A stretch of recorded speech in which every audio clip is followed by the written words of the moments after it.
Welcome to our tutorial on how to silence calls and notifications from a specific chat on Instagram.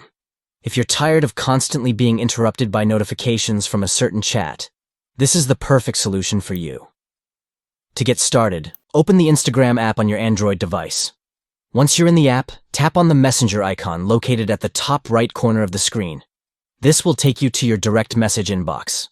Next, tap on the chat that you want to silence. Once you're in the chat, tap on the contact's name at the top of the screen.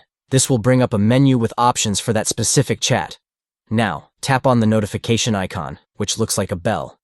This will open up the notification settings for that chat.